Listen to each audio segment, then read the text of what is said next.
YouTube. Today's topic, title I've heard before, is Don't Let the Inmates Run the Asylum. And here's what that means to me. I'm sure you've heard that before. And if you think of it different, let me know in the comments below what that means to you. I have a few examples. In the past, I've had jobs where I am the worker bee, where I am the expert. And then I've had other jobs where I'm a leader, managing people. What do I prefer? I like them both. But I do prefer being the worker bee because I'm the expert. Sometimes managing people or leading people has a lot of positives and negatives. It's kind of like babysitting. That's a negative. Babysitting adults, which at my point in life, I don't really care for or want to do that. But the people that have been the challenges for me in the past are the ones that I learned from the most. So looking back, that was a good thing because it made me sharper. My first example is I teach a class once a month. I teach a few other classes, but this is the one that I want to talk about. We may have 40 to 45 people there a month, and I've been at my current job 10 months, effective tomorrow.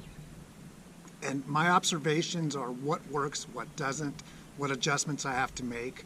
And it's me leading these 40 people or 45 people for an entire week and making those adjustments. And here's the way I see it is I'm in control of the week. I provide them the agenda, and then I let them do their own thing. The program is smooth. If the opposite of that is 1, 2, 5 individuals in the class, and it has happened before, can try to take over the class, and I have to say, hey, I need you to be quiet because the briefer, whoever that person is at that time, out of respect, listen to him or her. That's one example. I'm actually training a new teammate, and I told this individual, if you see any observations, good or bad, or just provide input, do it, because my goal is to make this program better. Another example is here at home, we have 4 pets. We have a dog, a pug, and 3 cats. And I love them all, but I'm not going to let my 4 pets run the asylum here at home. And they'll try to do this. What works for me is water bottles, sprayers, and if I have to use it, I'm going to use it. Let them know, hey, you're not in control here. Another example is 2 years ago, my mom passed away and she had 3 poodles. So I showed up to her condo and I had to take care of her estate. And these poodles, when I got there, I noticed that they were running the asylum. I would take them to the backyard so they can do their business, and they wouldn't. And then I'd bring them back in, and they would do, whether it's pee, right there in front of me, and that drove me crazy. So I was able to find somebody who wanted all 3 of them and took them.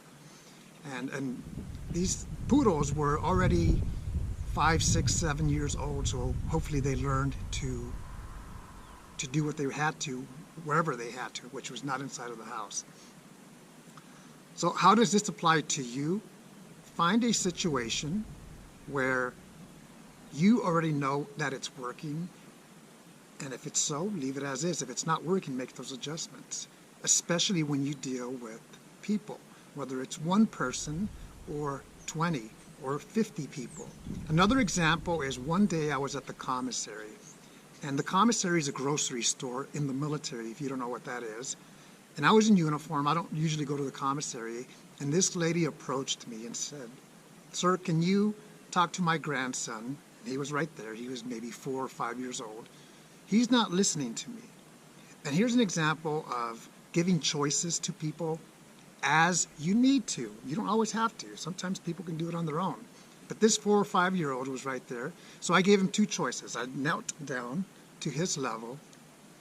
And the choices on the spot like that were, hi, here's what we want to do. Either you can listen to your grandma, or you can come with me right now. Which one do you want? And of course, your guess is most likely going to be, I want to go with my grandma. And that's exactly what I said. I said, okay, perfect. Listen to your grandma. I stood up, and his grandma had a smile.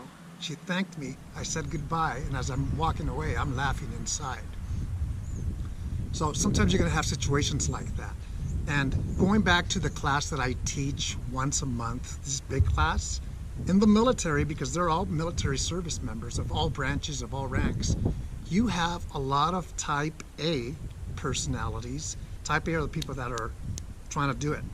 You know, you tell them what they have to do and they do it, or they figure it out on their own, or they make it happen. So you have a lot of type A personalities, a lot of strong personalities that I have to, I'll leave you with this, the vision of sheep, maybe 40, 50 sheep, and that one dog that is corralling them to go into this direction or that direction. Sometimes you'll find yourself in that position where you have to do that.